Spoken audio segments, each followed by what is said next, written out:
Nakuru is with you.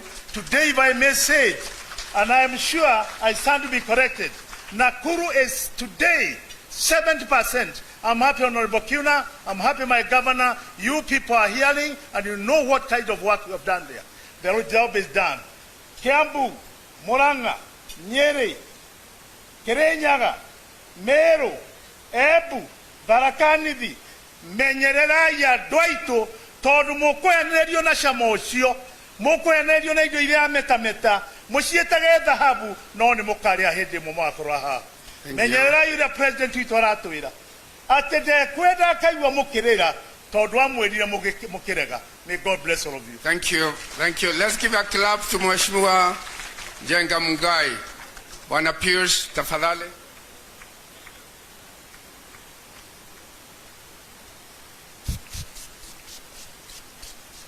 Pius, 2 minutes.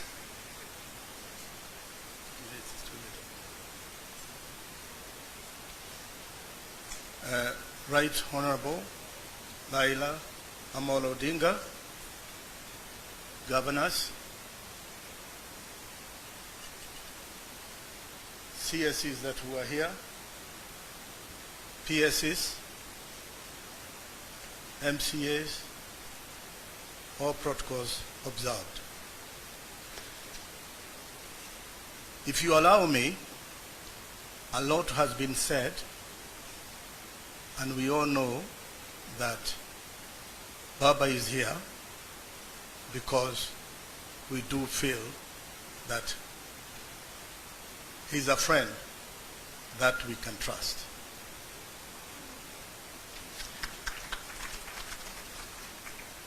I want you to allow me to speak to the people of Mount Kenya. And I want to start by saying, the blessed people of Mount Kenya. We are lucky people. Kenya has been very safe, despite a few things here and there. We are here because we want to see the Right Honorable as the leader of this country. However, if we are going to fulfill that mission, we must be together. We must be united. I want to say that charity begins at home. And therefore, that's the reason why I said I want to address the people of Mount Kenya, me being one of them. It is true, we have come a long way. I would like to take you back from the time the colonial came into this country. We fought a war led by Wayaki Wahinga. You know what happened to him. The difference between then and now is that we were united and we were one thing. Later, we fought another war led by Hari Thuku. It is in the records, you can see what happened. People died. Women were in the forefront for this war. From there, political campaign continued with the Jomo Kenyatta, Bio Koinange, and others. In 1952, our people, our leaders were arrested and taken to detention. You know the history. That is the only time that the nation of Mount Kenya was never united. We were divided. We had some people who sided with the Muzungu, and these people are the people we called Home Guard. but we did not give up the war. After we won the war, we forgave them and we forgave ourselves. So what is the point? The point here is we are not going to take Baba where he should be if we are not united.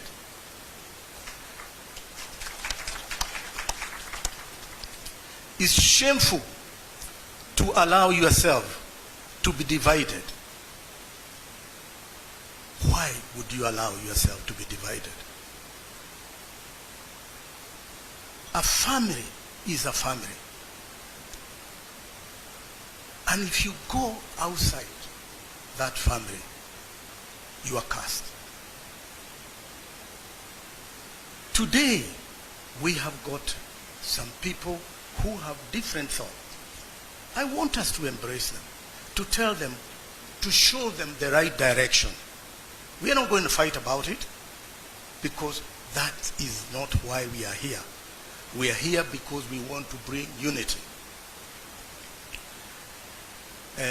Azimio it was not an accident. It is something that was thought, and for a time. It started, you people or ourselves, we thought it has started with hardship. Yes, that is when we brought it up. But Azimio goes back many, many years. We knew there is something. There is somewhere we have gone wrong. Is there anything wrong in correcting what is wrong? We are correcting that through Azimio la Umoja. I want to tell you, the blessed people of Mount Kenya, that you matter. But do you know that you matter? Maybe some of you don't know that you matter. We are not here to put conditions to anybody or to our future leader, Honorable Raila Odinga. We are here to work together with him. We do say what we have started, we have to see it through. And today is the beginning when we are making a commitment that is no looking back.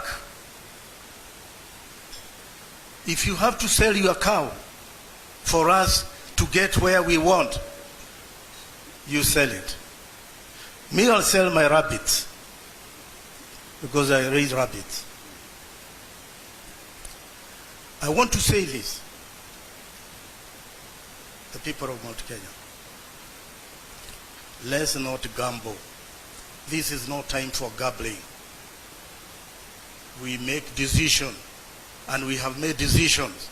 Our decision is to go forward. We know where. If Raila Odinga leads us into the darkness, we will go there. We will look for torches and other things. But we know he's a leader of light. Thank you very much, ladies and gentlemen. Thank you, Pierce. I've under a lot of pressure because I say we need to balance the agenda. So you bear with me, our guests. So I want to call Winnie Kaburu to come briefly. Then after that, then I'll go to the other leaders. Winnie, 2 minutes.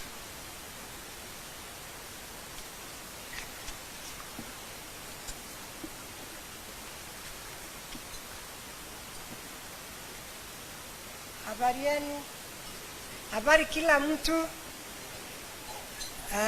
Today is a great day. Why? Because Baba, we are now in Nairobi, not in Meru, where everybody loves you.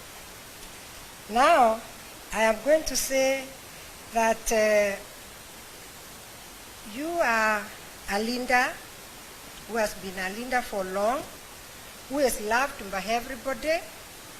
And when I'm standing here, I feel comforted because I know we are not fearing to talk the name of Baba anymore.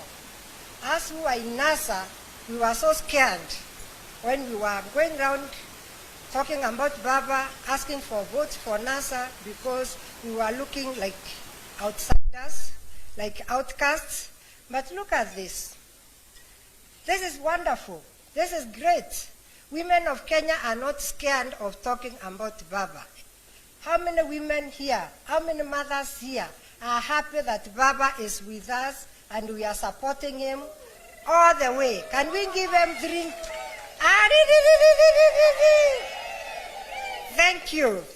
Thank you very much. Your Excellency, the Right Honorable Raila Amolo Odinga, Your Excellencies, Governors, Honorable Members of the Senate, the National and County Assemblies, ladies and gentlemen, all protocols observed. And to my relatives from the western side of the mountain, Murega and Oito, and where I come from, we say,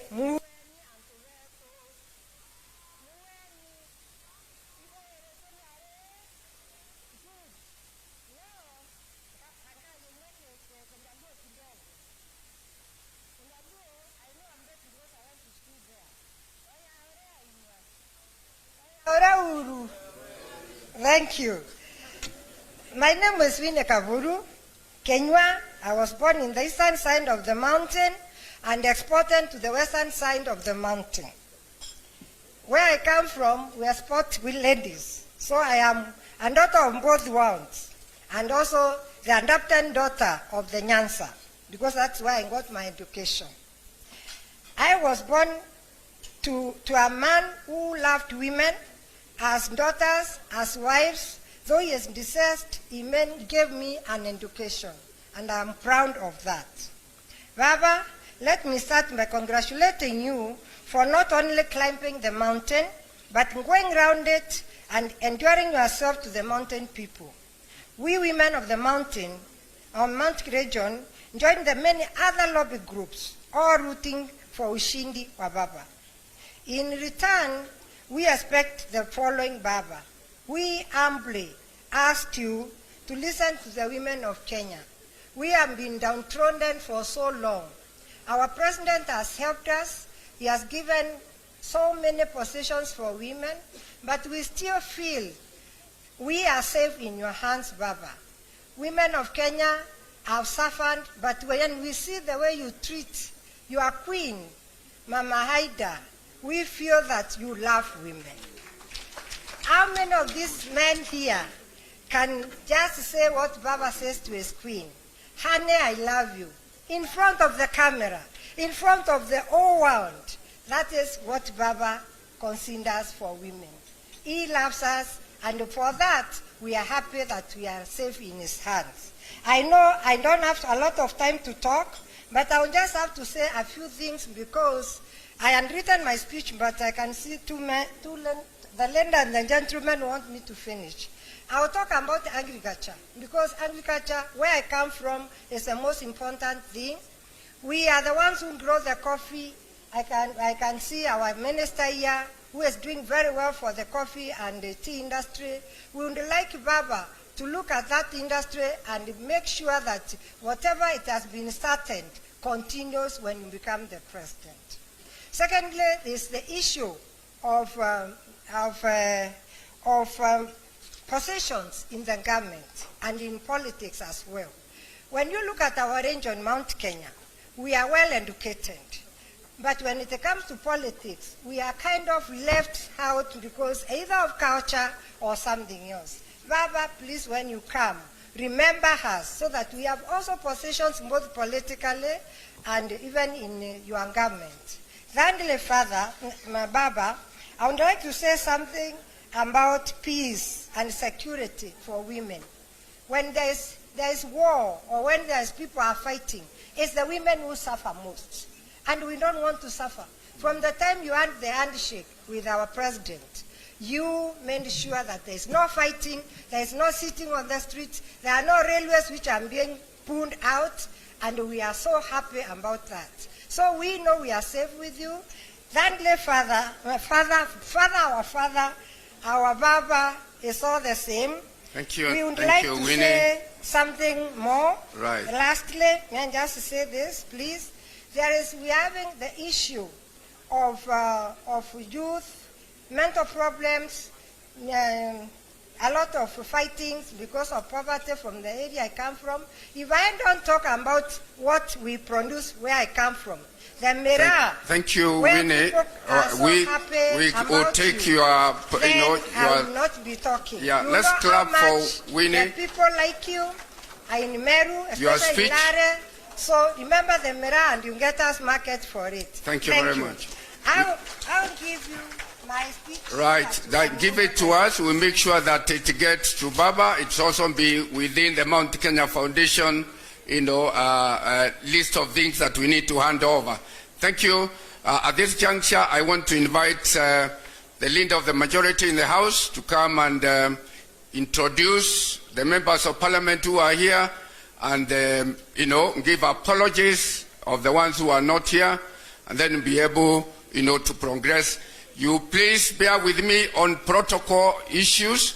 It's only I want to make our program flow. So, you bear with me. Right. Thank you very much, Titus. Our chief guest, Honorable Prime Minister Raila Odinga. I'll be very brief. I do recognize that we were supposed to have ended at 3, and Honorable Raila Odinga has another engagement. And today really was not a day of speeches. It's a lunch. That was my understanding. We've done these lunches, we've done these meetings, we've gone around the country, and today was really a culmination for us as Mount Kenya to show our solidarity with Baba Jacom and show to what extent we have internalized his Azimio philosophy. And I believe that's why we are here today. So, before I get into my comments, I know Parliament is on recess. So there's a whole contingent of people in Arusha for the East Africa Games. There are others in the constituencies. But I would like to just ask those who are here from both Senate and National Assembly to please rise. I know the names had been read out before, so we can recognize you. Please, if you could just stand.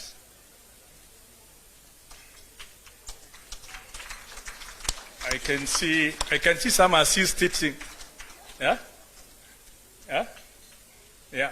So I just want you to, people of Mount Kenya, I want you to recognize this group specifically. We can say so many things here, we can do so many things, we can show so many aspirations. But until all these things they are doing are translated into law in Parliament, they mean nothing. And the people who have that responsibility is your members of Parliament. There are things we take for granted. And I know, and I was speaking on behalf of the members of Parliament. The governors will be here. Until we appropriate money to them, they cannot do anything in the counties. The business community is here until we create that conducive business environment through the laws. You're going nowhere. So I want us to give some special recognition to these members of Parliament.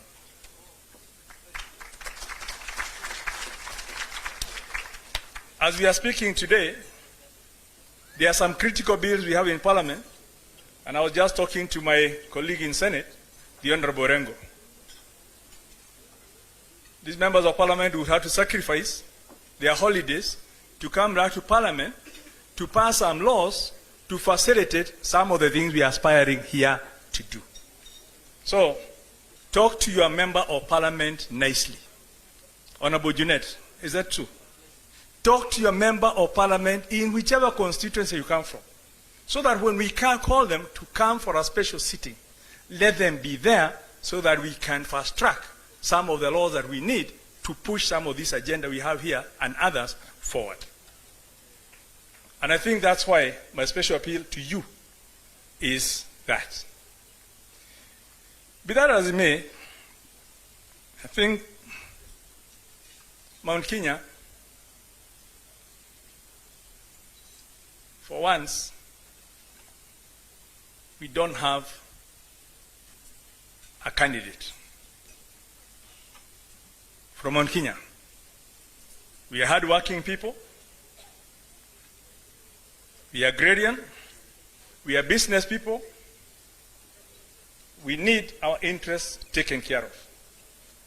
And we've walked this journey together with Baba, and we believe through the Azimio, through the journey we've gone through, is we believe our interests are safe. However, I want to ask ourselves, I sent you first to go and talk to your members of parliament, and I want to be very candid here.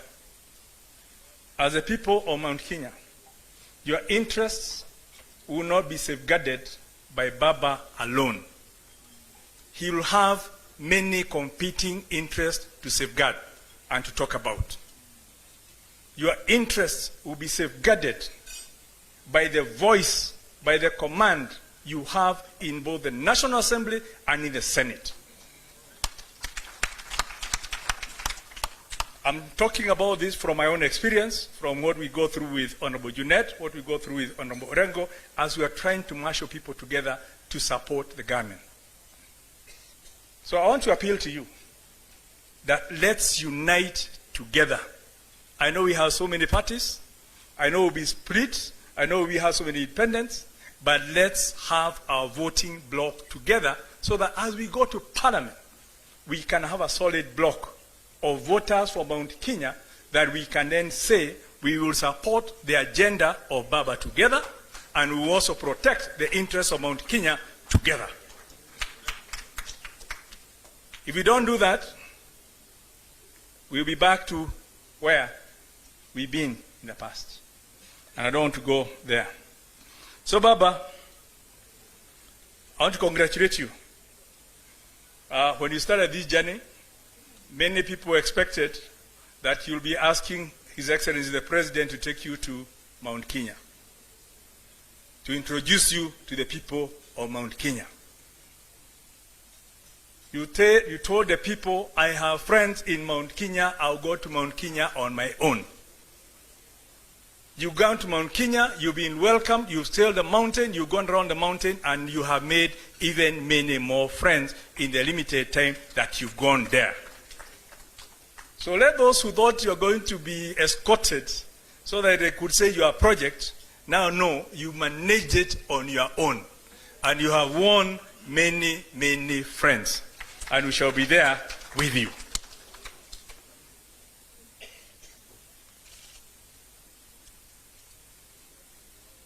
We believe that the Azimio movement dovetails with our own interests, creating that conducive environment for us to do business. On Friday, Jacom, we will be there with you as you come to the climax of the Azimio movement. But we want to encourage you. It's time. The time is now ripe for you to declare your candidature so that we can now move life to the next level. So we can go looking for votes. We can now go looking for votes for you rather than just promoting Azimio. And we want to encourage you on Friday. Take Azimio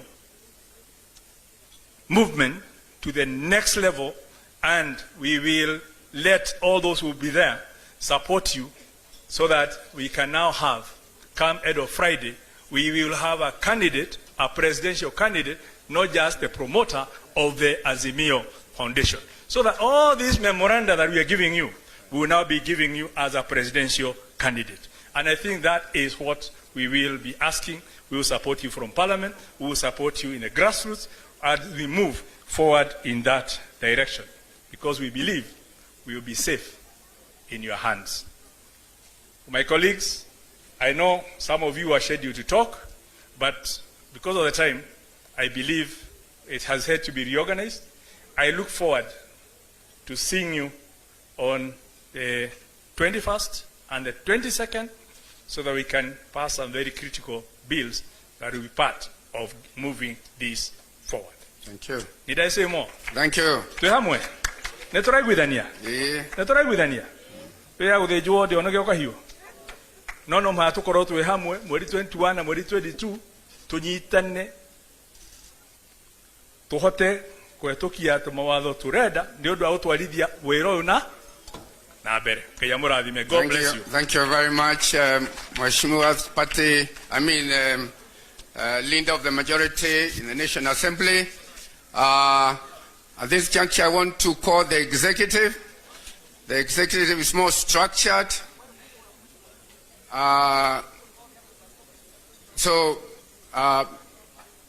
Your representative, the executive, it's your turn. Come and please do your presentation.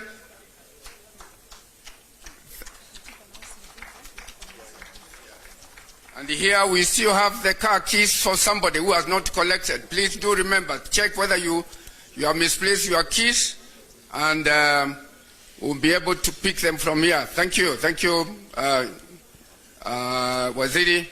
The Right Honorable Raila Odinga, former Prime Minister of Kenya, members of Mount Kenya Foundation, distinguished governors, senators, members of parliament, MCAs, all protocols observed, ladies and gentlemen, I want to take this opportunity to read a communique that has been prepared looking at the other SMEOs that have taken place in our region. So it's a summary of the issues and the commitments that we have been able to discuss and agree with the former Prime Minister as we gear ourselves to support his presidential candidature. And without taking a lot of time, I will go ahead and read because of time. The communique of the Mount Kenya Consultative Meeting on Azimio la Umoja, 8th December 2021, Nairobi. We, the leaders from Mount Kenya region, have gathered here for consultations and to take a common position on our shared political future and destiny ahead of the Azimio la Umoja Forum on Friday at Kasarani. We want to thank all the stakeholders who have participated in today's deliberations. We also want to extend special thanks to the Right Honorable Raila Odinga for gracing this event. As the people of Mount Kenya, we are keen on taking a political path that encapsulates our vision and interests as a region. As we prepare for the Azimio la Umoja launch on Friday, there are issues that are very close to our hearts as a region and that constitute the basis of our engagement today and in earlier forums of a similar nature.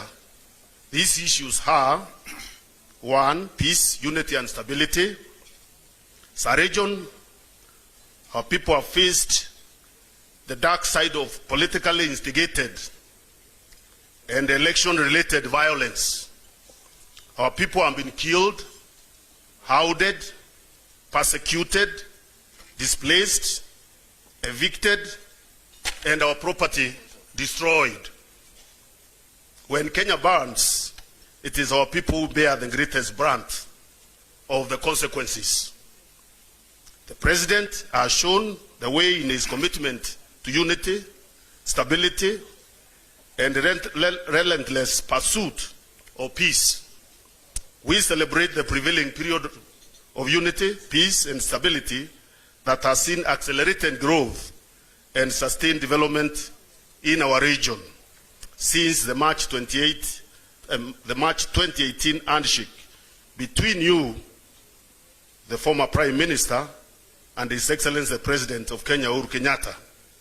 Today, we affirm our support for genuine efforts geared towards uniting the people of Kenya for the realization of a better Kenya. But two Mount Kenya issues. As a region, we have issues that are unique to us that we won't address by any candidates seeking our support. In this regard, we would like to see, one, a commitment to the implementation of the constitutional principles of democratic and fair representation, equality of the vote in representation, and equitable resource allocation, popularly known as one man, one vote, one shilling. Two, a demonstration of commitment to guarantee our fair share of government commensurate with our rural population strength. Number three, commitment to increase the devolved funds. Four, respect for property rights. Five, facilitate resettlement of our people who are still living as squatters and help them reclaim their land from which they were evicted. Six, a commitment to actualize a PEV victims fund, post-election violence victims fund.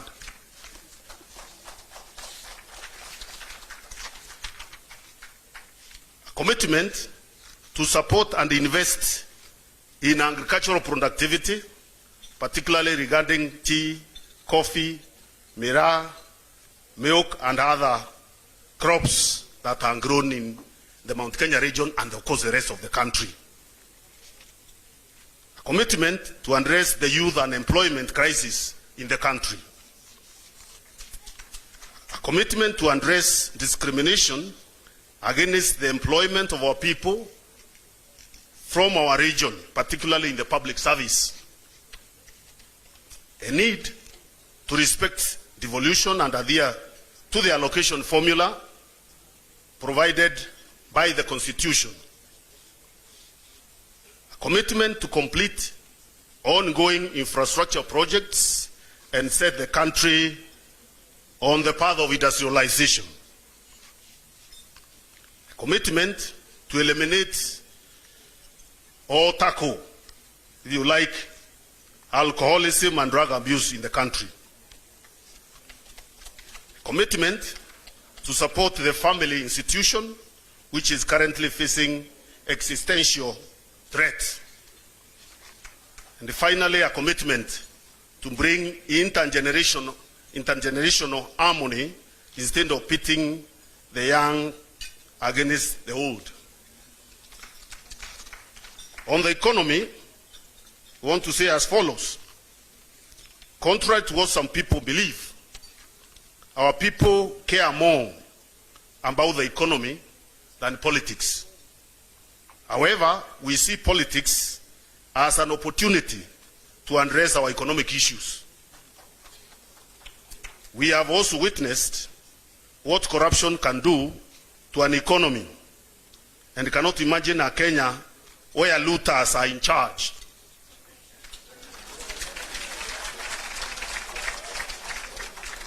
Being an industrious people, our economy-related issues are complex and cannot be reduced to a mere slogan, catchy phrases, or handouts.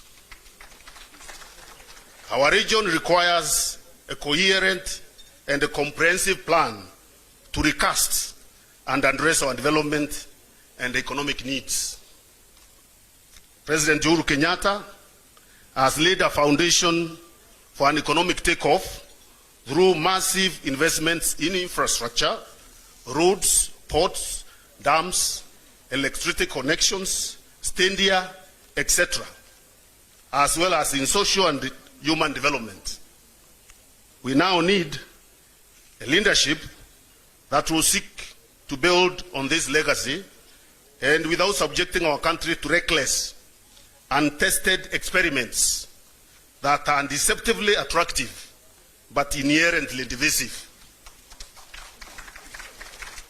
As some business-oriented people, we shall support the candidate who will establish policies to, 1, provide a conducive environment for trade, investment, both locally and beyond Kenya's borders.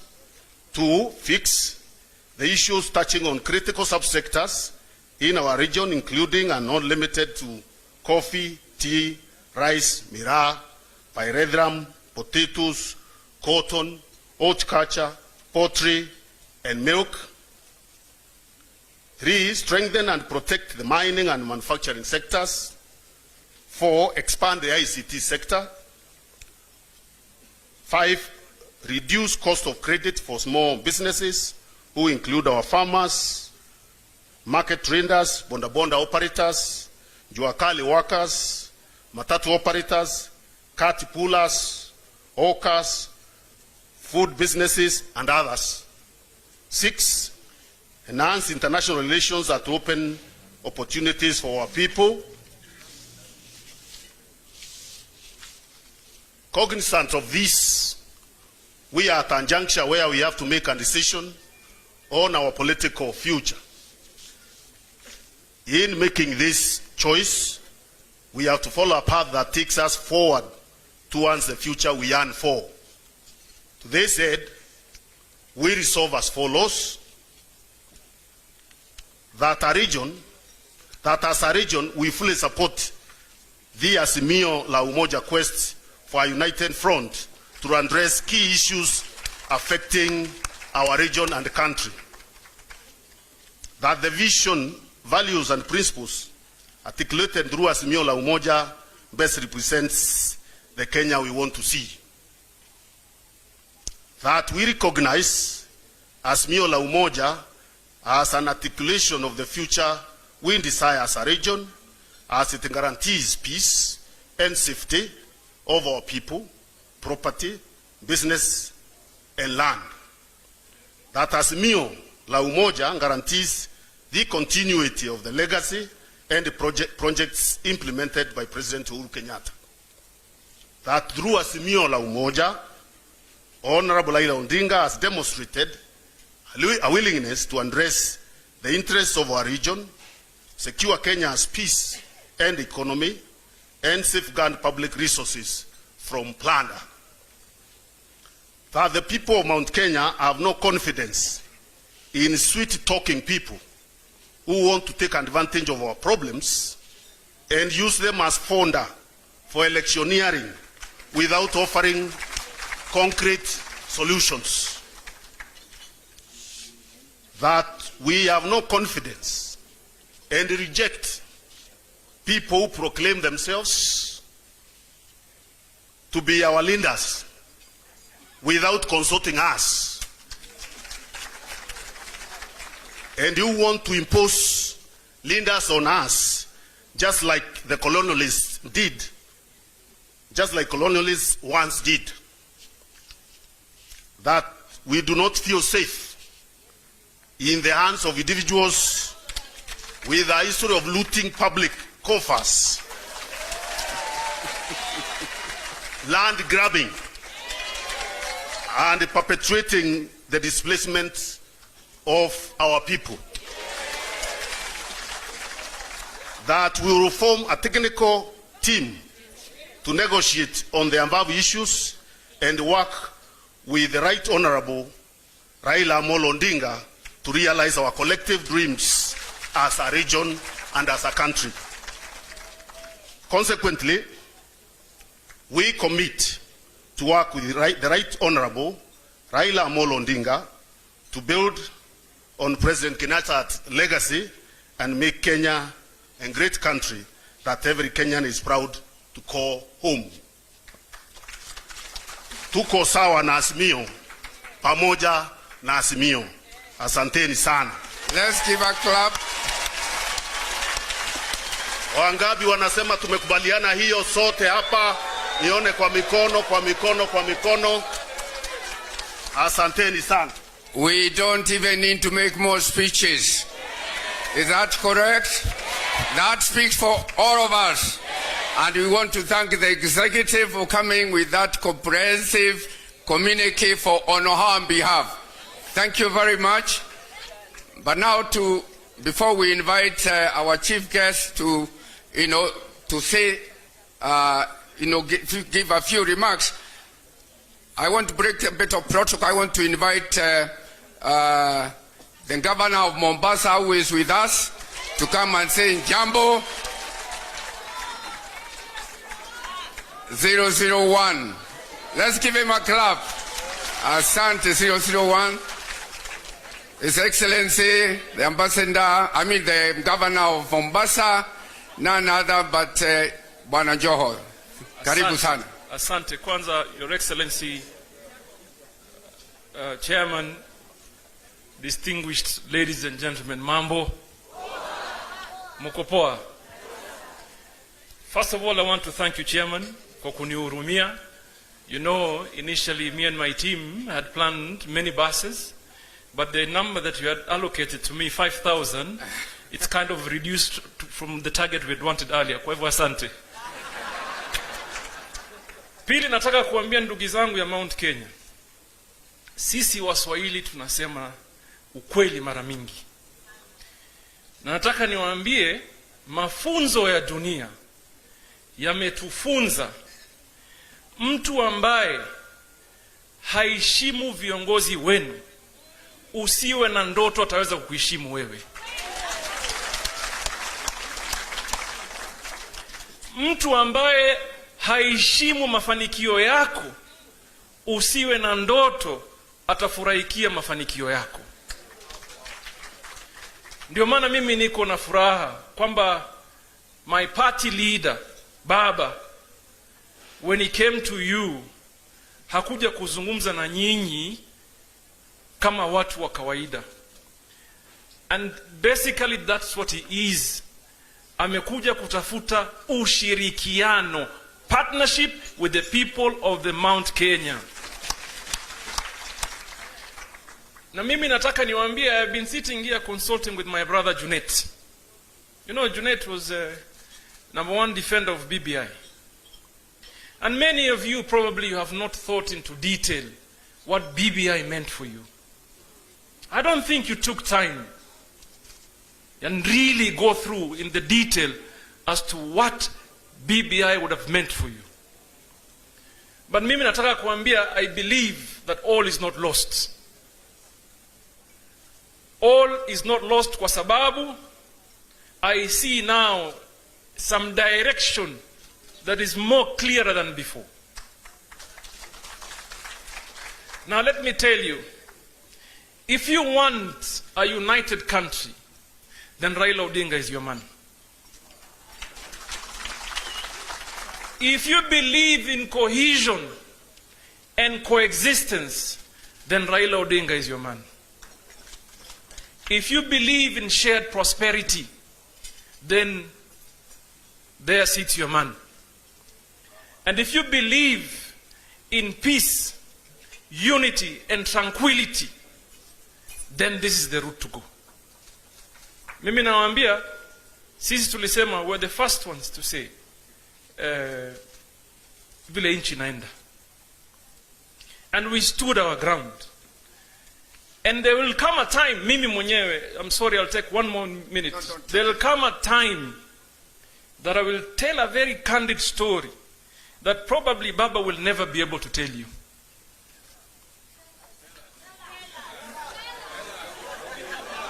Nitoboe. My departure, and I believe the departure of Raila Odinga na wale wapinzani wetu, was informed by certain hard decisions that needed to be made in 2007, 2008. There are those who decided, I was a young MP elect, through ODM. And some of us that were here were in that meeting, where Baba came and said, let me tell you that the country is greater than all of us. Kuna wengine who vehemently refused and wanted chaos to continue. Now ikifika time, we'll say it in detail. We'll even report verbatim what was said. And that is why it is important. I even see some of my colleagues ambayo wanaongea mambo ati tuwache na history. You will never be able to understand your present if you don't appreciate your history. So we learn from our history to understand our present and plan into the future. So now my final sentiments. If you ever have ambitions of coming back to lead this country, then let us vote for Baba so he clears the way that all of us in the future will have an opportunity to be in the helm of leadership. Na warudia hiyo statement. Na kama hamujui ende mupime, mimi naota, even mimi I dream, siku moja nikuwe rais. Na hiyo ndoto. And I know some people in this room wako na hiyo ndoto. But if you do not make the right decision today, at this moment, my friend, amua ubaki ama usahau ndoto. Mungu awabariki. Asante sana. Let's give our governor of Mombasa a bigger clap. Asante sana.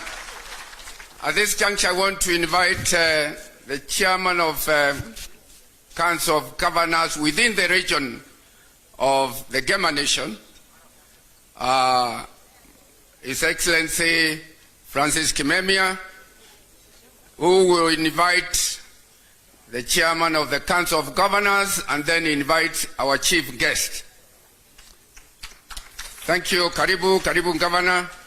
2 minutes. I think the executive gave the summary of all we were to talk about today. Silvio. Yes. Thank you. Asante. Thank you very much, Your Excellency, Baba Raila Amolo Odinga, and all the protocols observed. Nanyi ambao tuko hapa, hamjamboni jioni ya leo. Nisalimieni hivi kama mnaniona. Asante. God is good, and all the time we want to support what has been led by Minister Munya. We want to support that resolution. Tunakubaliana na yeye kabisa. Na pia we want to support the handshake and also azimio la umoja ambalo Baba ameanzisha, and we shall be more than almost 32. That one governors, the two governors tutakuwa pamoja na Baba Raila Amolo Odinga pale Kasarani tukisupport hili azimio. Tumekubaliana na magavana kwamba kwa sababu mambo mengi imeongewa, sisi kama 31 tuko katika nyumba na Baba. Nani mwingine anaweza kuchukua hii serikali kweli? Hakuna mwingine. So lazima tuwe ndani ya serikali, kama jamii la Mount Kenya region, and we shall go with Baba all the way. I want to support the issue of bringing communities. Tulete communities zote pamoja, ile ambayo limesemwa hapa na chama na Mount Kenya Foundation. Tulete jamii zote tuwe kitu kimoja. Wakati Baba alitembea pale Nyandarua na Laikipia na mahali pengine pote, kuna kitu ambacho alifanya ambacho kilifurahisha wananchi sana kule mashinani. Na mkiangalia graph ya Baba inaenda juu na ile ambao wanadanganyana inaenda wapi? Chini. Just look at the graphs. Wale ambao mnafanya scientific research, graph yake inaenda juu. Na ni kwa nini? And I want to finish with that point. When he came to Nyandarua, for instance, he talked about potatoes. He talked about mambo ya perethrum. He talked about cabbage, maziwa. He talked about power. Hakuna stima huko. Mambo ya maji na mambo ya barabara kuwa mbaya, mambo ya vijana wetu ambao wanataka ajira. So hii azimio, we need to demystify it and bring it down to, we devolve it to mashinani. Tukimaliza mambo ya Friday, sasa tuingie pale mashinani. Tunaweza kuongea hapa, tuongee ma towns, but we must now also go to the grassroots and be able to support Baba kuendesha filosofia yetu ya azimio, ili pia hata wananchi wenyewe waanze kusema kwamba vile wananchi wa Nyandarua walisema kwamba yes, kama azimio ni kuangalia barabara zetu, maji yetu, sima yetu, na kuangalia vijana wetu wapate ajira, na kuona kwamba watu wetu watakuwa na amani na security, na mambo ya tax itakuwa imeangaliwa, wakasema yes, to support Baba. And I want to appreciate the trips we have made from the moment we left pale Laikipia, tukatembea na Baba safari ya kwanza kuja mpaka hapa Nyandarua. And you can see the euphoria and the excitement ambayo imefuata baba wakati alitembea hapo. So I want to end my statement there kwa sababu ya in the interest of time, mambo mengi imesemwa kabla sijamuita chairman wetu wa Council of Governors. Kama tumekubaliana na governors wengine kwamba atasema tu jina alafu akae chini. Kwa hivyo kuja hapa Nyoro na bwana Kinyanjui mseme kila mtu jina alafu tukae chini, hatutaongea hata kidogo. Asanteni sana, thank you very much. Kujeni tuanze na bwana Nyoro, tumpigie makofi akija. There will be no statement, hakuna speech, atakuja tu alafu aseme jina then tukae chini.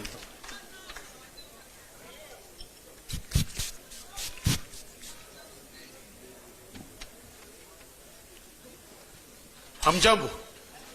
Hamjambo. Hebu fanya hivi. Sema azimio la umoja kutoka hapa mpaka Kasarani. Asante sana. Yule anaongea ni James Nyoro. Asante sana. Thank you.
Dharaka Nithi, Meru na Legion yote wawili tu, lakini niachieni hawa. Asanteni sana, Mungu awabariki.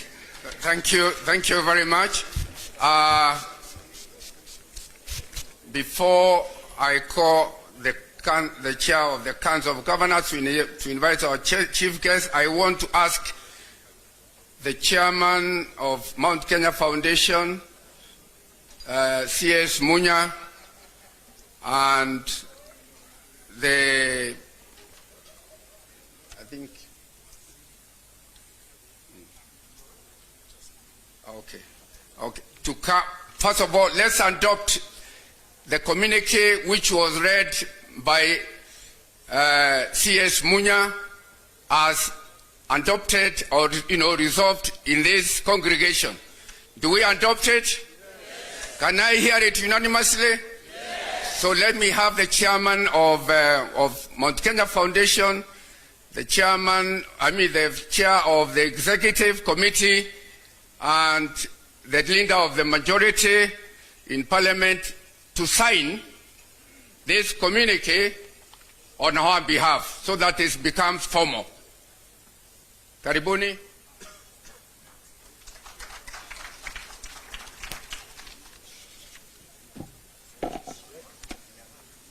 You sign each page, every page.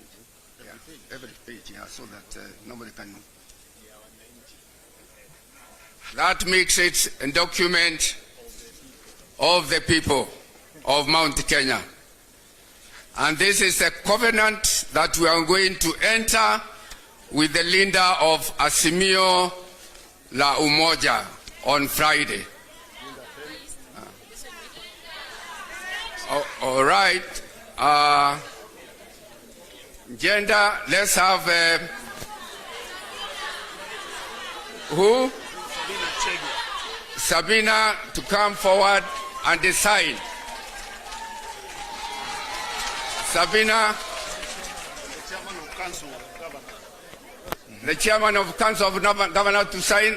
The youth leader, the one who talked on our behalf, let them also sign so that we all own that document.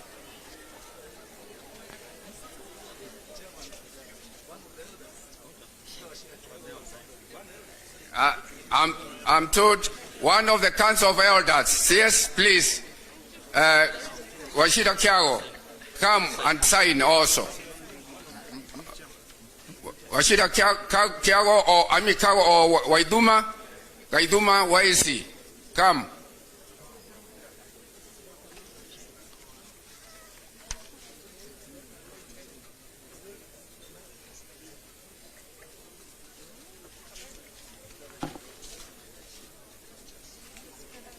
This, as we say, is a covenant which we have developed to take to Azimio. And that's what will bind us with the leadership of Azimio. So it is very significant. This document is adopted by everybody.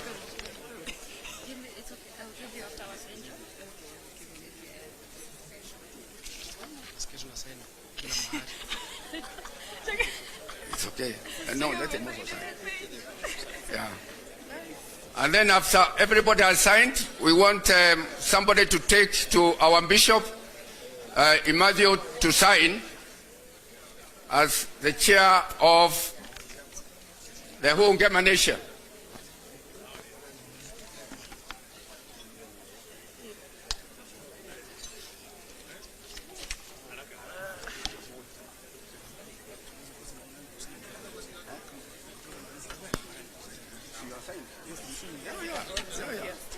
Yeah. Exactly.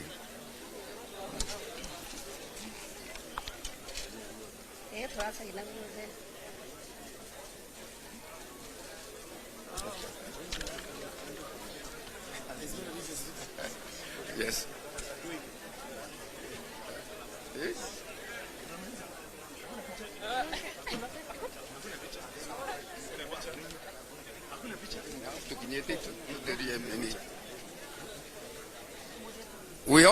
We need to have a religious leader.